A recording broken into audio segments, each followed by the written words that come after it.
Сайн мэцгаана уу. За өнөөдөр болохоор цоогоор мэлсний шүүс яаж хийдэг талаараа харуулъя гэж бодлоо.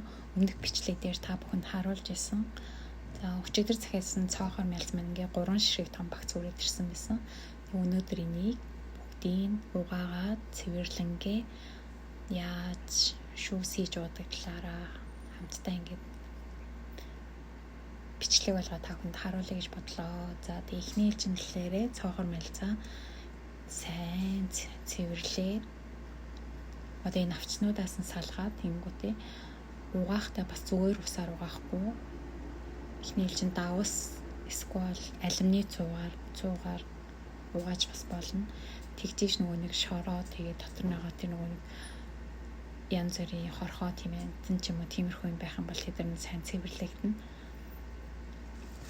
За тэгээд ийм л цоохор мэлцгийг цэвэрлэн гэж бас нэлээд ажиллагаа болдог.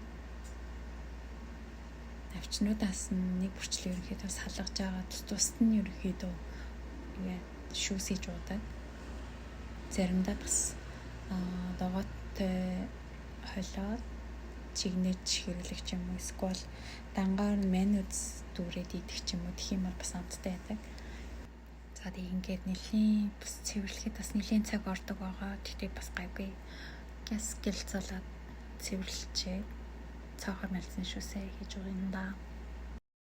Доо ингээд цэвэрлж байгаа хоорондоо ямар нэг юм сонсох бас дуртай. Тэгээд өнөөдөр болохоор YouTube дээрээс харанхуй өрөө подкастын шинэ дугаарыг сонссон. Тэгээд ерөнхийдөө YouTube-ийн ямар нэгэн подкастуудыг маш их сонсох дуртай. Тэгээд их сонсдог мөртлөө өөрөө болохоор яг монголоор ингээд ярихлаар жаахан үгийн баялаг айгу муу гэдгийг бол анзаарч байна. Нэг үгээд дахин давтах ч юм уу эсвэл яг юу ярих гээд байгаа тэрийг яг тодорхой сайн хэлж чадахгүй юм шиг санагдсан. За ингээд цоогоор мэлзаа алюминий цуутай усанд нэлээд твтэж байлгаж аваад угаагаа цэвэрлсэн байгаа. Тэрний дараагаар шүүсэнд маань орох орц гэх юм бол цагаангаа нэлээд захиалаад авсан байгаа. Тэгээ мөн кивиг болохоор би цоогоор мэлсэн шүүсийг ингээд дангаар нуглаар жоохон дотор мухаа оргоод идэх болохоор киви их юм бол илүү гоё амтлаг болчтой. Тэгээд кивигээ хальснаас нь цэвэрлээд бэлэн болгоё.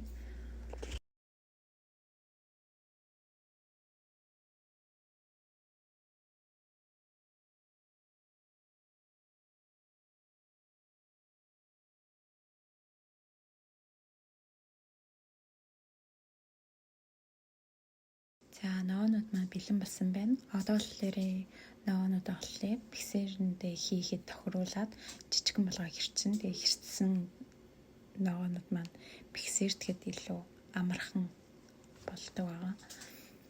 Тэгээд энэ дээрээ баг зэргийн ус хийгээд тэгэл болоо. Тэгээд бас нэмэлтээр бас лимон бас хийж өгвөл бас гоё байлтай. Гэхдээ надаа өнөөдөр хөрөгчөнд маань лимон байхгүйсэн болохоор би одоо байгаа киви, цагаангаа, цоохор мэлцгийг оруулаад гэж шүүс хийхээр бэлдсэн байна. За ногоонууд ингээд жижигхэн болгоо гэрчээд миксерийнхаа саунд дээр хийцэн байна.